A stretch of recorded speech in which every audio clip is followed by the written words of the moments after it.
Hello my beautiful friends, আমি মধুমিতা তোমাদের কাছে চলে এলাম ঝটপট একটা শর্ট ভিডিও নিয়ে। সেটা কি জানো তো? সেটা হচ্ছে শুক্তো। দেখো, শুক্তোতে আমি পরপর সব সবজি কেটে নিয়েছি। এর মধ্যে আছে বরবটি, উচ্ছে, আলু, কাঁচকলা, তারপরে বড়ি আছে, তো সব কিছু নিয়ে আলু আছে, পেঁপে আছে, এই সব রকম যে সবজিগুলো আছে সবগুলো আমি কেটে নিয়েছি। কেটে নেবার পরে বড়িগুলোকেও তোমার ভেজে রেখে দিয়েছি। এবার একে একে সব সবজিগুলোকে ভেজেও নিতে হবে। এই দেখো, এখানে কিছু কিছু সবজি ভাজা হয়ে গেছে।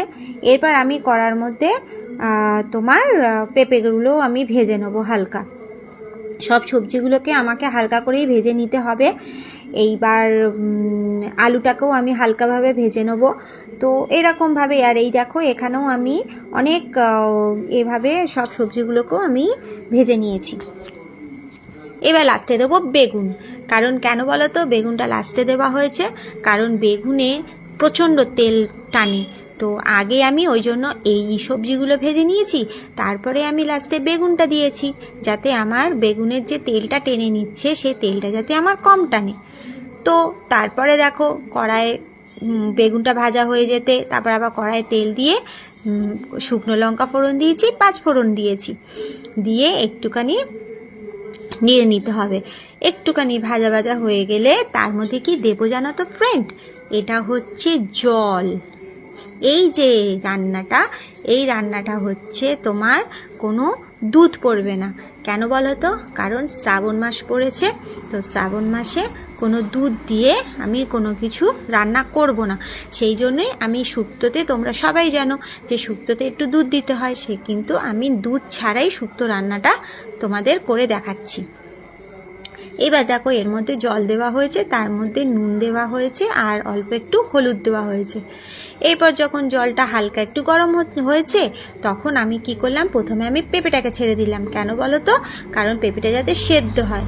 এরপর যেটা আমি এটা দিলাম, এটা হচ্ছে সর্ষে বাটা, আর এইটা হচ্ছে পোস্ত বাটা। তো এই যে দুটো আমি ভালো করে এটা শিলে আমি বেটে নিয়েছি। বেটে নিয়ে আমি এটা এর মধ্যে দিয়ে দিলাম। দিয়ে দেওয়ার পরে এবার ঝোলটা একটু যখন ফুটবে তখন আমি কি করব, সব সবজিগুলোকে একে একে আমার ওর মধ্যে দিতে হবে। কিন্তু বেগুনটা আমি পরে দেব, কারণ বেগুনটা একে তো নরম সবজি, সেই জন্য আগে আমি আলুগুলো দিয়ে দিয়েছি, এবং একে একে যে সবজিগুলো আছে সেগুলো আমি প্রত্যেক কটাই দিয়ে দেব। তো ফ্রেন্ডস, আমার ভিডিওগুলো যদি তোমাদের ভালো লেগে থাকে তাহলে লাইক করো, কমেন্ট করো, আর পারলে একটু শেয়ার করে দিও যদি তোমাদের ভালো লাগে। এরপরে সব সবজি আমি দিয়ে দেবার পরে তখন আমাকে এবার একটুখানি নাড়াচাড়া করলাম। নাড়াচাড়া করে নেবার পরে তারপরে কি পড়ে থাকলো জানো? পড়ে থাকলো বড়ি। বড়িটা কিন্তু আমি নাবানোর আগে দেব, কারণ বড়িটা আগে দিলে সেই বড়িটা তো ভেঙে যাবে, বড়িটা তখন গোটা গোটা থাকবে না। এইবারে দেখো আমি এটার মধ্যে কি দিচ্ছি বলো তো? এটা হচ্ছে চিনি। এবার পরিমাণ মতো আমাকে চিনি দিতে হবে। এবার হ্যাঁ, অনেকে ভাববে যে শুক্তোতে তো হলুদ লাগে না, হলুদ ছাড়াও হয়, আবার একটু হলুদ দিলে দেখতেও ভালো লাগে। তো চলো ফ্রেন্ডস, দেখো এবারে আমি কি করলাম, বড়িটাকেও দিয়ে দিলাম। এইবারে বড়িটাও একটুখানি ফুটে যাবে। লাস্টে বড়িটা দিলে কি হবে, বড়িটা ভেঙে যাবে না। এরপরে নাবানোর একটু আগে আমাকে কি দিতে হবে জানো? নাবানোর একটু আগে আমি এর মধ্যে 1 চামচ ঘি দিয়ে দেবো। ঘি দিয়ে আমি এইটাকে একটুখানি রেখে দেবো ফোটানোর জন্য, যাতে গন্ধটা ভালো হয় এবং পুরো ঘিটা পুরো তরকারির সাথে মিশে যায়।